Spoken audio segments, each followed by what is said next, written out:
دوسرا پارا قرآن کی سورہ البقرہ 142 سے 252 پر مشتمل ہے۔ اس پارے میں اللہ تعالیٰ مسلمانوں کی پہچان، عبادت، معاشرہ اور اللہ پر یقین کا مکمل نظام سکھاتے ہیں۔ سب سے پہلا سبق قبلہ تبدیل ہونے کا ہے۔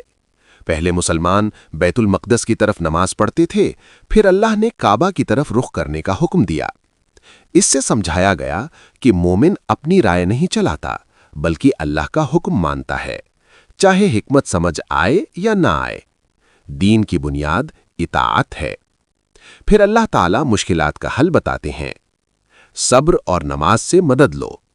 دنیا میں امتحان آئیں گے، ڈر، بھوک، مال اور جان کا نقصان ہوگا، مگر جو صبر کرے وہ اللہ کے قریب ہوتا ہے۔ اور جو اللہ کی راہ میں قتل کیے جائیں انہیں مردہ نہ کہو، ان کی ایک خاص زندگی ہوتی ہے جو ہم محسوس نہیں کر سکتے۔ اس پارے میں صفا اور مروہ کو اللہ کی نشانیاں بتایا گیا اور عبادت میں جہالت اور غلوف سے بچنے کی تعلیم دی گئی۔ یہاں حج کے مکمل تفصیلی احکام نہیں بلکہ اس کی بنیادی علامت سمجھائی گئی ہیں۔ پھر روزے فرض کیے گئے تاکہ انسان متقی بن جائے۔ بیمار اور مسافر کے لیے آسانی رکھی گئی اور رات کے وقت حلال طریقے سے کھانا پینا اور بیوی کے پاس جانا جائز قرار دیا گیا۔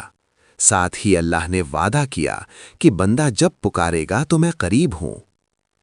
اس پارے میں نکاح، طلاق، عدت، بچوں کی پرورش اور مالی معاملات کے اصول بھی دیے گئے۔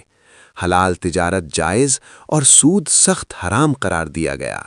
یعنی اسلام صرف مسجد کی عبادت نہیں، پوری زندگی کا نظام ہے۔ آیت الکرسی میں اللہ کی قدرت، علم اور حکومت کا عظیم بیان ہے۔ اس کے بعد واضح کر دیا گیا کہ دین میں زبردستی نہیں، ہدایت دلائل سے آتی ہے۔ اللہ کی راہ میں خرچ کرنے کی ترغیب دی گئی اور ریا سے منع کیا گیا۔ قتال کا اصول بھی بتایا گیا، صرف ان سے لڑو جو تم سے لڑیں اور دین سے روکیں، زیادتی نہ کرو، اور فتنہ قتل سے بھی بڑا جرم ہے۔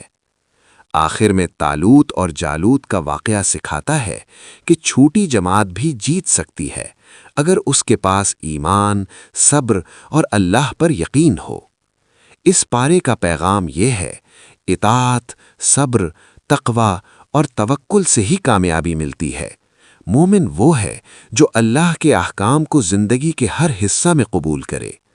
اللہ ہمیں قرآن کی سمجھ عطا فرمائے اور ہمارے دلوں کو قرآن کی روشنی سے مزین کر دے۔ آمین۔